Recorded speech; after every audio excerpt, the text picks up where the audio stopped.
Le 12 janvier 2010, à 16h45, Haïti est frappé par un tremblement de terre de magnitude 7 sur l'échelle de Richter. Toute la région de la capitale, Port-au-Prince, est dévastée. Ma maison est tombée sur moi en courant. Je suis tombée. Pardon. Ma maison est en train de tomber sur mon pied. Mon pied écrasé. Tout ça. Le père d'Islande est mort lors du séisme. C'est son frère qui l'a transporté à l'hôpital. Cette jeune étudiante de 19 ans fait preuve d'un incroyable courage. C'est la première fois depuis son amputation qu'Islande se lève et elle sera désormais suivie par les kinésithérapeutes de Handicap International. Ce séisme, le plus violent enregistré dans la région depuis 200 ans, a fait plus de 230 000 morts, 300 000 blessés et laisse plus d'1,5 million de sans-abri.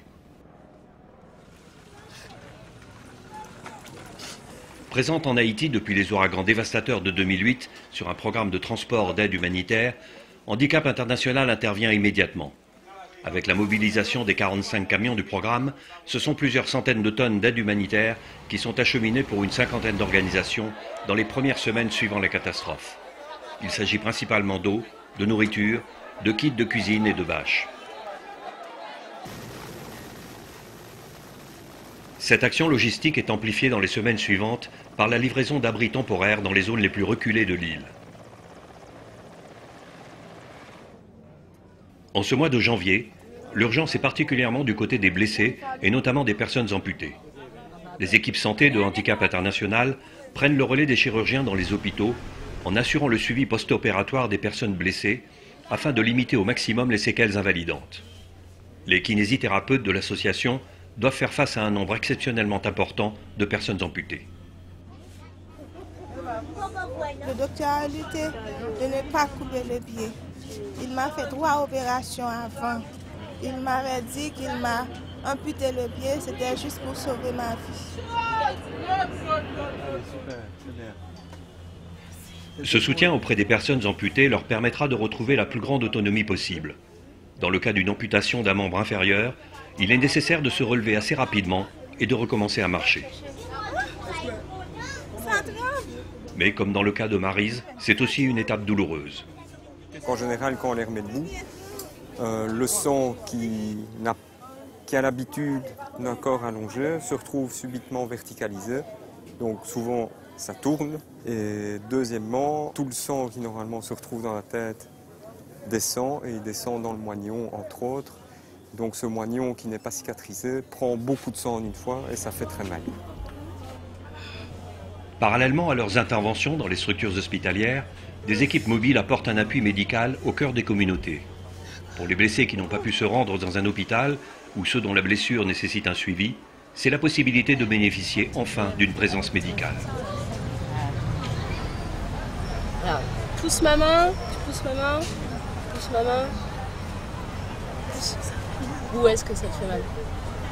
Dans le genou, hein? Ça fait combien de temps que tu n'as pas déplié ton genou? Une semaine? Une semaine que tu es comme ça? Alors, ensemble, on essaye d'allonger ta jambe.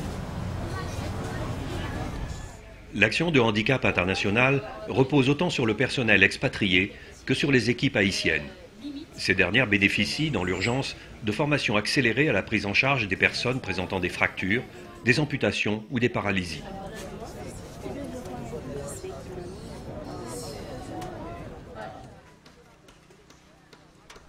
Trois mois après, à Port-au-Prince, la capitale meurtrie, les opérations de déblaiement et de reconstruction ont lentement commencé. Déjà affectée par une situation socio-économique catastrophique avant le séisme, la population haïtienne, et plus particulièrement les 3 millions d'habitants de Port-au-Prince, devront faire face pendant des années aux conséquences de ce 12 janvier.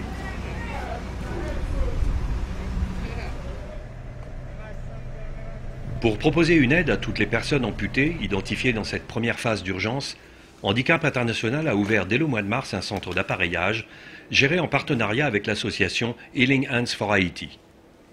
C'est dans ce lieu que nous retrouvons Islande lors de sa première visite. Son moignon est désormais bien cicatrisé, elle va donc recevoir une prothèse temporaire. Dans l'atelier, une demi-douzaine de nationalités se côtoient. C'est Gilberto, professeur d'orthopédie à l'université de Don Bosco au Salvador, qui va réaliser l'emboîture et superviser la fabrication de la prothèse qui sera finalisée dans la matinée. Islande l'essaye pour la première fois. Un moment particulier où se mêlent angoisse, douleur, mais aussi espoir. Si ces prothèses d'urgence sont rapides à fabriquer, l'apprentissage à la marche prendra du temps. Il faut beaucoup de cran pour affronter les douleurs et les déceptions. Ça fait mal où?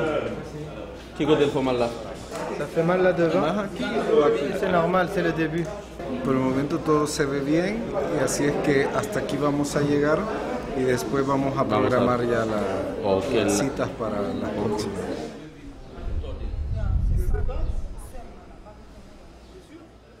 Myriam, elle aussi, ne manque ni de volonté, ni de patience.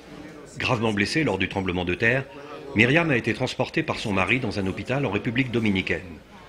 Les chirurgiens sont intervenus rapidement, mais n'ont pas pu sauver sa jambe droite. Amputée au niveau du fémur, elle recommence à marcher depuis quelques jours. Elle vit sous une tente avec sa famille. Son fils de 6 ans lui doit la vie. J'étais à la maison avec mon fils. Ensuite, j'ai entendu le bruit. Ça ne m'a pas donné le temps de courir parce que ça s'est passé trop vite. Donc, en voulant épargner mon fils, donc, le bloc est tombé sur mon pied. Parce que si le bloc lui était tombé sur la tête, il serait mort, ça c'est sûr.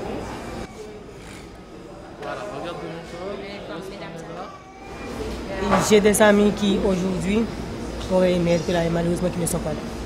Donc, le fait d'être amputé, ça ne veut pas dire que la vie soit finie. Au contraire, la vie doit continuer. Donc, je l'accepte. En fait, je m'accepte comme je suis, tout d'abord. L'estime de soi, la dimension humaine accompagnant le geste technique de l'appareillage ou de la rééducation sont aussi la préoccupation quotidienne des équipes de handicap international. S'il y a des séquelles, on essaie de les minimiser. Je pense qu'il faut s'attacher à la personne globalement. Quand le monsieur nous demande 3 fois ou 4 fois s'il faut passer une radio, c'est qu'il n'a pas été secouru et qu'il est encore dans une demande de « rassurez-moi, est-ce que ça va aller ?» Et là, effectivement, il faut commencer à avoir un peu plus d'humanité. C'est pas de la technique, là, c'est vraiment de la prise en charge. Parler, rassurer, nouer des liens, être au plus près des personnes permet de mieux comprendre chaque situation. Dans la dizaine d'antennes handicap réparties dans le pays, on ne se limite pas aux soins de rééducation des seules victimes du tremblement de terre.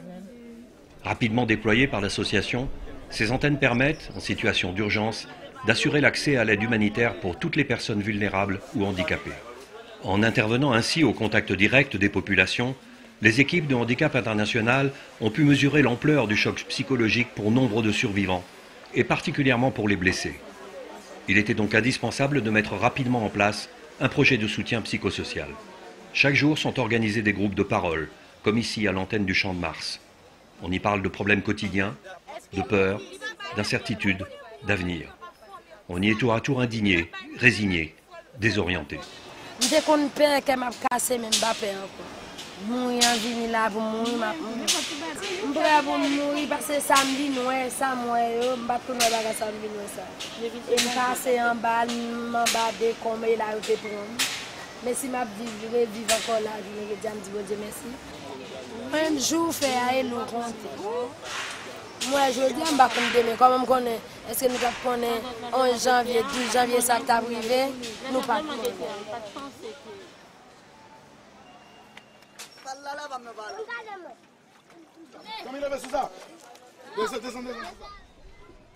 Neuf mois après le tremblement de terre, Haïti est frappé par une nouvelle catastrophe.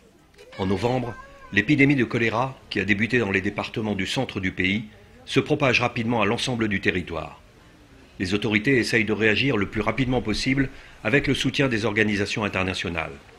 La plateforme logistique de 70 camions gérée par Handicap International est donc mobilisée pour distribuer l'aide destinée au traitement des personnes affectées et à la prévention de la maladie. Au regard des conditions sanitaires dans le pays et du déficit des services de base que sont la distribution en eau potable et le traitement des eaux usées, le pire est à craindre.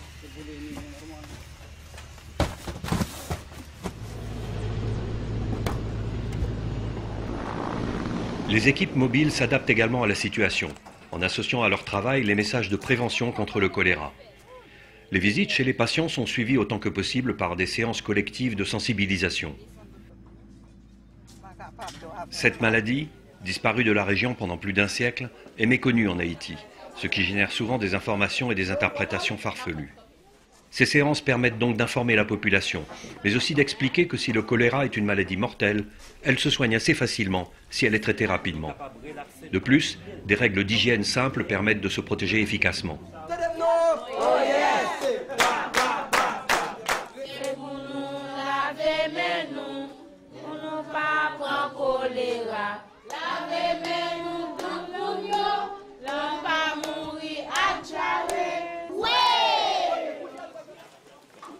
Malheureusement, les personnes vulnérables ont souvent un accès encore plus limité aux informations et aux soins. Afin de protéger à la fois les équipes et les bénéficiaires, les équipes mobiles doivent appliquer elles-mêmes ces règles d'hygiène essentielles.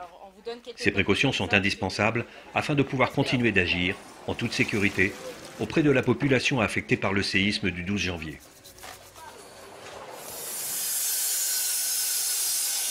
Initié au mois de mars dans la région de Petit Goâve, à 60 km de Port-au-Prince, le projet de construction d'abris temporaires suit son cours.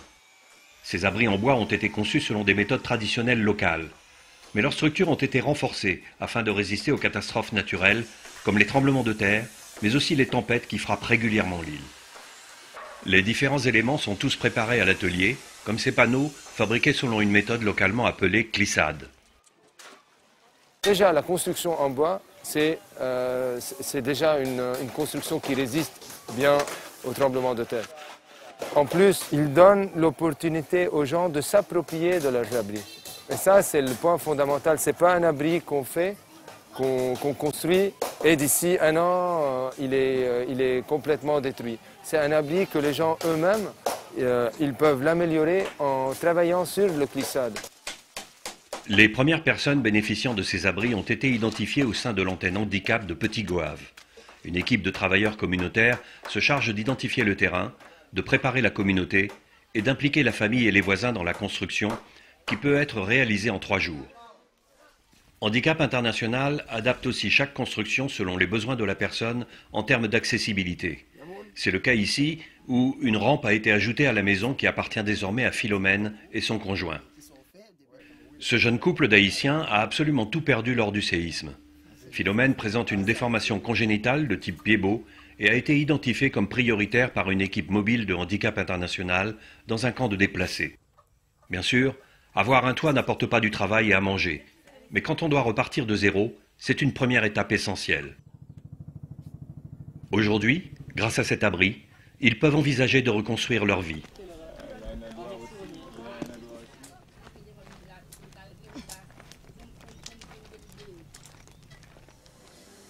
Retour à Port-au-Prince, où l'on retrouve Islande à l'atelier d'appareillage. Elle a reçu sa prothèse définitive depuis plusieurs mois maintenant, mais une nouvelle amélioration est encore nécessaire. C'est le rôle des techniciens orthoprothésistes d'assurer le suivi et la maintenance. Parfois, une petite douleur, une nouvelle zone de frottement apparaît et il faut légèrement modifier la prothèse. Pour les enfants qui grandissent, il faut aussi faire évoluer constamment leur appareillage. L'atelier a beaucoup progressé depuis la phase d'urgence. Maintenant, les techniciens fabriquent des prothèses définitives ainsi que de nombreuses orthèses. Le centre propose aussi l'appareillage des membres supérieurs et peut prendre en charge tout type de handicap récent ou ancien. De plus, il propose plusieurs services parallèles, comme le suivi psychosocial.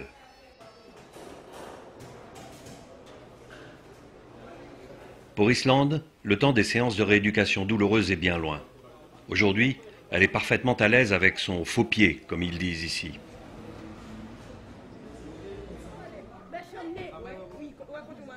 Parfois, Islande retourne là où se situait la maison qu'elle partageait seule avec son père, mort pendant le séisme.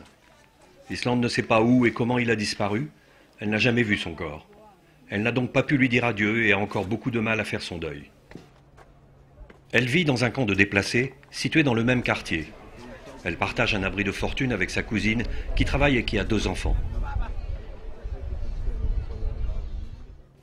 Après maintes hésitations, et malgré les problèmes financiers, Islande a pu reprendre l'école.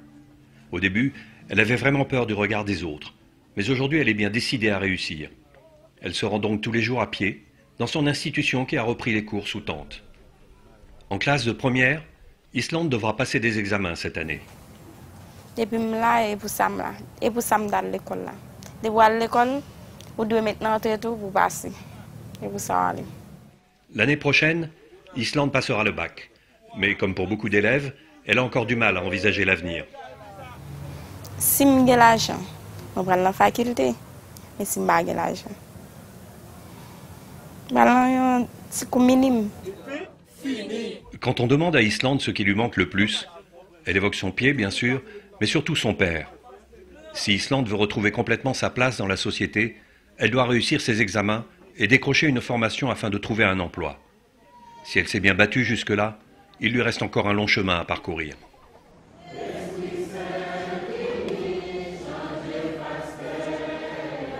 Nous retrouvons également Myriam avec sa fille et son fils Dario, qu'elle a sauvé in extremis de la catastrophe. Malgré une famille unie, Myriam n'échappe pas aux problèmes auxquels sont confrontés la majorité des Haïtiens. Avant le séisme, son mari tenait une petite boutique, mais celle-ci a été détruite et pillée. Aujourd'hui, il n'a plus de ressources. Le plus gros problème pour Myriam et sa famille maintenant, c'est de pouvoir se reloger. Leur maison est détruite et pour le moment, ils vivent ailleurs, dans une tente. Comme tous les déplacés de la capitale, ils craignent d'être délogés d'un jour à l'autre. De plus,